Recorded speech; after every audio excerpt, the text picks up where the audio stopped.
Hello friends, सी language की जो series चल रही है उसमें ये हमारा चैप्टर 8 है।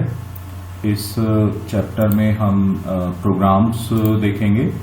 मैं डॉक्टर पंकज सक्सेना इसमें आपको आगे के जो प्रोग्राम्स हैं वो एग्जीक्यूट करके दिखाऊंगा और साथ ही साथ एक रिक्वेस्ट भी करूंगा कि देखिए पिछले जो हमारे चैप्टर्स हैं उनको ज़रूर क्लियर करिएगा। अगर आपको वो चीज़ें क्लियर नहीं हैं तो फिर ये आगे की चीज़ें क्लियर होना बहुत मुश्किल हो जाएगा। ठीक है, तो ओके, फर्स्टली हम अपना ये जो प्रोग्राम है हमारा पहला उसको हम एग्जीक्यूट करते हैं कि किस तरीके से हम इसको रन करेंगे, किस तरीके से हम इसको एरर देखेंगे। ये हम देखते हैं। प्रोग्राम के जो नेम है वो मैं आपको पहले ही बता चुका हूं कि अपने अकॉर्डिंग आप रखिएगा जिससे कि आपको ये चीज़ें प्रोग्राम का नाम देख के समझ में आ जाए। देखिए ये हमारा फर्स्ट प्रोग्राम है। इसमें आप देख सकते हो कि हमने किसी भी नंबर का क्यूब निकालना है। तो क्यूब निकालने के लिए क्यूब का मतलब ये होता है कि हम उस नंबर को 3 बार मल्टीप्लाई कर दें। मतलब कि फॉर एग्जांपल जैसे मान लो अगर 4 है तो 4 इंटू 4 इंटू 4 ये क्या हो जाएगा, हमारा क्यूब हो जाएगा। तो आप देख सकते हो यहाँ पे हमने 2 वेरिएबल लिए हैं, नंबर और क्यूब, इंटीजर टाइप। अब इसके लिए जब हमें किसी भी एक नंबर का क्यूब निकालना है तो सबसे पहले हमें यूजर से एक नंबर मांगना होगा। तो हमने इसमें प्रिंटफ स्टेटमेंट के थ्रू एक नंबर मांग लिया। आप देख रहे हो उसमें enter any integer value for calculating it's cube. ठीक है, अब हमने इस नंबर की मल्टीप्लिकेशन कर दी 3 बार, यानी कि number asterisk number asterisk number, और इसको हमने असाइन किस में कर लिया, क्यूब में। ये जो आप सिंगल इक्वल टू देख रहे हो इसको हम असाइनमेंट ऑपरेटर बोलते हैं। इसको हमने क्यूब नाम के वेरिएबल में स्टोर कर लिया। अब हमें जब क्यूब की जो वैल्यू है उसको हमें प्रिंट कराना है तो उस वैल्यू को हम प्रिंटफ स्टेटमेंट के थ्रू प्रिंट कराते हैं, जैसा मैंने आपको पिछले चैप्टर्स में एग्जांपल देके बताया भी है। तो हम इसमें इस तरीके से लिखेंगे कि cube of the entered number equals to percentile D. Percentile D इसलिए चूंकि ये एक इंटीजर टाइप वैल्यू है, और कॉमा लगा के क्यूब यानी कि वो वेरिएबल जिसकी की वैल्यू हमें प्रिंट करानी है। अब देखो इस प्रोग्राम को एग्जीक्यूट करके देखते हैं। कंट्रोल F9 से हम वही 4 की वैल्यू देते हैं। तो ये हमारा 4 इंटू 4 इंटू 4 मीन्स 64 आना चाहिए। तो आप देखो cube of the entered number equals to 64। Okay, अब हम इसमें सेकंड प्रोग्राम देखते हैं। इन प्रोग्राम से आपको जो बेसिक अंडरस्टैंडिंग है मैं समझता हूं कि वो जरूर क्लियर हो रही होगी। ये हमारा सेकंड प्रोग्राम है। सेकंड प्रोग्राम में हमें क्या निकालना है कि कोई भी नंबर हमारा पॉजिटिव है या नेगेटिव है। देखो पहले इसके कॉन्सेप्ट को समझ लो कि पॉजिटिव नंबर कौन से होते हैं। ऑब्वियसली जो नंबर 0 से हमारे बड़े होंगे तो वो नंबर हमारे पॉजिटिव नंबर होंगे, और जो नंबर हमारे 0 से लेस होंगे तो वो नंबर्स हमारे नेगेटिव नंबर होंगे। और अगर यूजर ने 0 को एंटर किया है तो इट मीन्स कि 0 is neither positive nor negative. तो देखो वही सारा काम इसमें हमने किया है।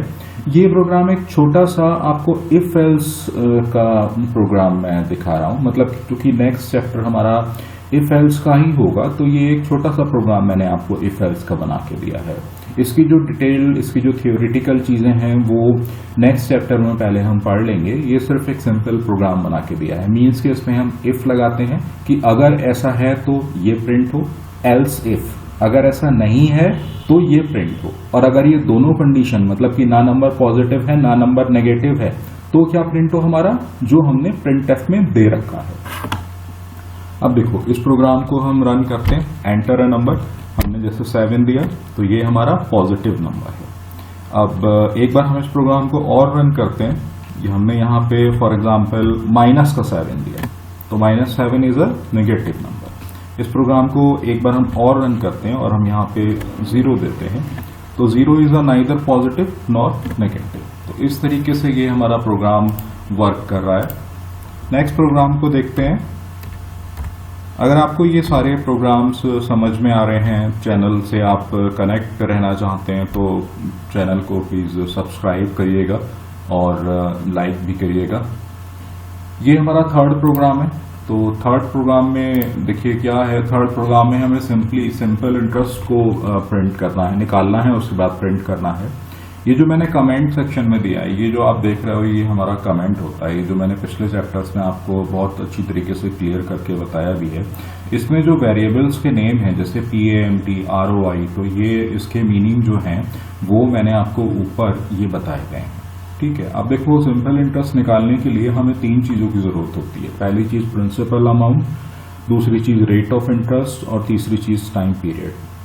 सिंपल इंटरेस्ट को निकालने के लिए इन तीनों चीजों का मल्टीप्लिकेशन किया जाता है और उसको 100 से डिवाइड किया जाता है।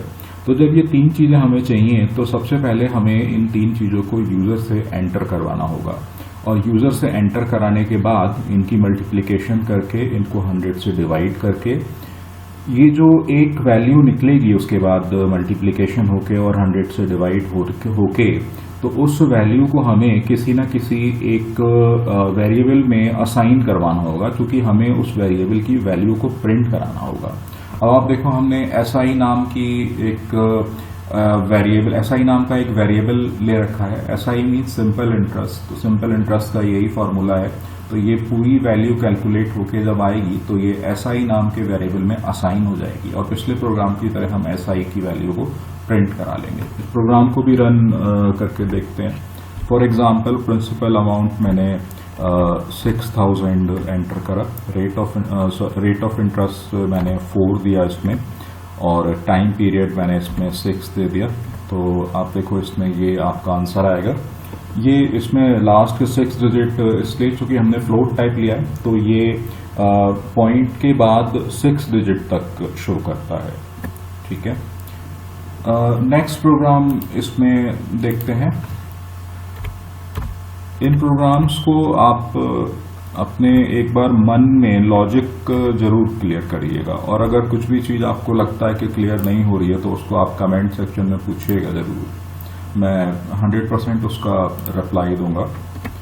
देखिए ये एक प्रोग्राम है, इसमें हमें क्या करना है, स्वैपिंग करनी है। सबसे पहले तो स्वैपिंग का मतलब समझ लीजिएगा। स्वैपिंग का मतलब होता है कि किसी भी अगर हमने 2 नंबर्स को ले रखा है तो 2 नंबर्स हमारे किसी भी 2 वेरिएबल में ही स्टोर होंगे, तो उन नंबर्स की स्वैपिंग कर देना, मतलब A की वैल्यू B में आ जाए, B की वैल्यू A में आ जाए। तो इसके लिए सबसे पहले हमें यूजर से 2 नंबर चाहिए होंगे।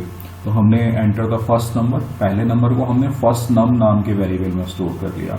उसके बाद हमने एंटर द सेकंड नंबर को हमने सेकंड नम नाम के वेरिएबल में स्टोर कर लिया। अब देखो लॉजिक इसका यहां से स्टार्ट होता है पूरा। इस लॉजिक को समझाने के लिए कि प्रोग्राम कैसे वर्क कर रहा है, मैंने इसके नीचे इसको कमेंट बना के दे रखा है। कमेंट कभी भी एग्जीक्यूट नहीं होते और कमेंट को इस तरीके से दिखाया जाता है। ये सब चीजें आप पिछले लेक्चर्स में पढ़ सकते हैं। देखो अब ये लॉजिक हमारा क्या कह रहा है कि temp equals to first num. First num हमने ये मान लिया है कि फर्स्ट नंबर यूजर ने 4 एंटर कराया है और सेकंड नंबर यूजर ने 5 एंटर कराया है, मतलब कि फर्स्ट नम 4 है और सेकंड नम 5 है। तो पहली टाइम क्या है, temp इक्वल्स टू फर्स्ट नम। तो temp इक्वल्स टू फर्स्ट नम की वैल्यू क्या है, 4, तो हमने 4 रख दी। अब है फर्स्ट नम, ये सेकंड लाइन पे आओ। अब है कि ये first num equals to second num, तो first num equals to second num की वैल्यू क्या है, 5, तो हमने ये 5 रख दी। नेक्स्ट उसमें लाइन है second num equals to temp, तो second num equals to temp की वैल्यू कितनी है हमारी, temp की वैल्यू आप देख सकते हो ये हमारी 4 है, तो हमने 4 रख दी। अब आप देख सकते हो फर्स्ट नम की वैल्यू 5 हो गई और सेकंड नम की वैल्यू 4 हो गई, जबकि ऊपर जो यूजर ने वैल्यू दी थी वो फर्स्ट नम की 4 दी थी और सेकंड नम की 5 दी थी। तो this is the logic of this program. देखो इसको मैं आपको रन करके भी दिखा देता हूँ। हमने मान लो 8 दी फर्स्ट नंबर की वैल्यू, सेकंड नंबर की वैल्यू मान लो हमने 7 दी, तो आप देखो ये पहले नंबर की वैल्यू 7 आ गई और दूसरे नंबर की वैल्यू 8 आ गई। ठीक है, इस तरीके से ये काम करते हैं। नेक्स्ट चैप्टर भी जल्दी ही स्टार्ट करेंगे, उसका वीडियो भी आपको जल्दी ही देखने को मिलेगा। इसी तरीके से मेहनत करते रहिएगा और इन सारे वीडियोस को ध्यान से देखिएगा। Thank you for watching the video. Thanks a lot.